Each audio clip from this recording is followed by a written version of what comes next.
Welcome to the deep dive. Really glad you could join us today. We've got, well, something pretty special lined up, especially if you're into rugby. Definitely. We're doing a proper rugby obsession deep dive today. Yeah, and our mission really is to unpack this amazing moment from the British and Irish Lions tour. It involves a true legend and how his words just completely gripped a room full of elite players. It's a great story, all about mindset, pressure, that sort of thing, stuff that goes way beyond just the game itself. Exactly. And look, if you love this kind of deep dive into rugby, you should definitely subscribe to Rugby Obsession. We get into all sorts of stories like this over there. Seriously, you won't want to miss it. So where are we in the tour? Let's set the scene a bit. Right. So the British and Irish Lions, they're right in the thick of it on tour. You know how big that is? Happens only every 4 years. Huge deal. And this specific moment, it's leading up to the second test match against the Wallabies, Australia. And the stakes are, well, they're sky high. The Lions actually won the first test. Hard-fought game, 27-19. Yeah, so they've got a 1-0 lead. This second match, it's their chance to clinch the series, win this, and they've done it. Huge pressure. And where are they playing? Only the Melbourne Cricket Ground, the MCG. Massive. Oh, it's iconic. And they're expecting, what, something like 95,000 people? 95,000? Can you even imagine that? The sound, the sheer scale of it? It's just immense, that kind of atmosphere. It's something else entirely. A cauldron, really. A cauldron is right. A stage fit for heroes, you might say. And into this pressure cooker steps a genuine giant of the game. Yeah, Martin Johnson, an absolute England and Lions legend. He captained the Lions back in 97, didn't he? And 2001. That's right. Led them to victory in South Africa in 97. He knows exactly what this kind of pressure feels like from the inside as the leader. Just embodies that lion spirit, grit, smarts, the whole package. So he wasn't just there for a photo op then. What was his actual role? No, much more significant. He was brought in specifically to present the shirts for this Melbourne test. Ah, the shirt presentation. That's a big deal in rugby culture, isn't it? Huge. It's a ritual, very symbolic, passing on the legacy, and apparently his presence, his words, they just stopped everyone in their tracks. How so?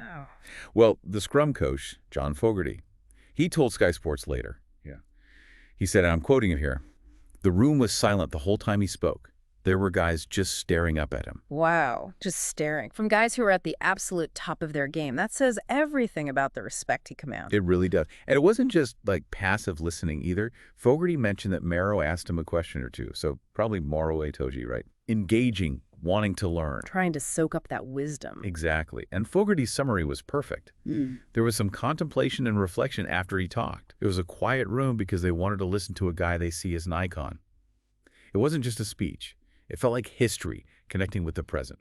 That image is incredible. A silent room full of these incredibly focused athletes just hanging on every word from an icon. So come on then. What was the advice? What did Johnson say that had such an impact? It wasn't really about complex tactics or anything like that. It was deeper, more fundamental. He talked about the Lions series. He'd been part of the ones they won, and importantly, the ones they lost. Ah, learning from both sides, the wins and the losses. Smart. Very smart. And he boiled it down to this core idea, this nugget of wisdom. Martin said it is the smallest of margins in the biggest of games. The smallest of margins and the biggest of games. Okay, that hits hard. But what does that mean practically when you're out there? 95,000 people screaming. Well, he explained it. He talked about the importance of being able to get back to neutral and being in the moment. Get back to neutral. What does that mean exactly? Think about it. You're at the MCG, series on the line, that massive crowd. He said, all that stuff is difficult. Your emotions can be all over the place, right? Up, down, sideways. Yeah, of course. Adrenaline, frustration, maybe fear. Exactly. And the key isn't to not feel those things. It's about being able to find a way to get clarity back in your mind in the shortest of times. When those emotions surge, how quickly can you reset? Okay, so it's like hitting a mental reset button. Not getting stuck in the last mistake or worrying about the next play, but just focusing right now. Precisely. Find that calm focus again. Maybe it's a breath, a quick mental cue. You acknowledge the emotion, the anger after conceding a penalty, maybe, but then you immediately shift focus back to your job. What's next? Communicate, execute. Minimizing that reaction time, maximizing the clear thinking time. That's it. And it's a skill. You have to practice it. It's not automatic, especially under that kind of insane pressure. That makes so much sense. And the team obviously got it. Fogarty said, that's really important for us in this game. We know it's going to be a game of small margins. It was good advice. Yeah, a real understanding that it's going to be tight, a dogfight, and winning those tiny moments mentally will be crucial. And this advice lands at a time when Andy Farrell, the head coach, has made some pretty big changes to the squad, right? Oh, yeah, he's definitely rolled the dice a bit. 8 changes to the match day 23. That's significant. Who are we talking about? Some key players involved. Well, you got Andrew Porter, Ollie Chessum, Bundyaki, all starting.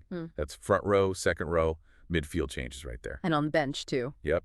Ellis Genge, James Ryan, Jack Morgan, Owen Farrell's back in the mix, Blair Kinghorn.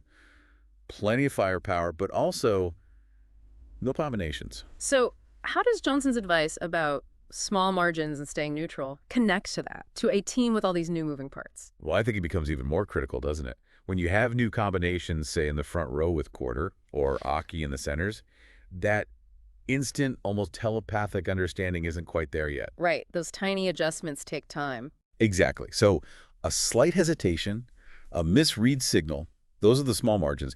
If a mistake happens because of that unfamiliarity, the ability for those players, those units, to immediately get back to neutral, communicate, and nail the next task instead of dwelling on the error is absolutely vital. Especially with 95,000 people watching and the Wallabies trying to exploit any little gap. Precisely. How fast can these new pairings click and stay composed under that intense scrutiny? It's a massive test. It really is. And look, if this kind of tactical and mental breakdown fascinates you, remember to subscribe to Rugby Obsession. We love digging into this stuff. Just hit subscribe wherever you're listening. Definitely worth it. So we've talked about the Lions, the MCG, the pressure, but let's bring this back to, well, us, to everyone listening. Johnson's advice, managing pressure, finding neutral, focusing on the moment. How does that apply when we're facing our biggest games? Yeah, it's incredibly relevant, isn't it? Think about a high-stakes work presentation, or maybe tackling a really daunting project, or even, a difficult conversation you need to have. The crowd noise in your head can feel just as loud sometimes.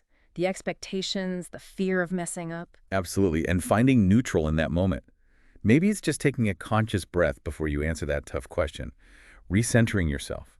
Or if a task feels overwhelming, focusing on the small margin of just the very next step. Not the whole mountain, just the next foothold. Breaking it down, staying present with the immediate task. It's about winning those small internal battles against the overwhelm, against the emotional reaction, focusing on what you can control right now.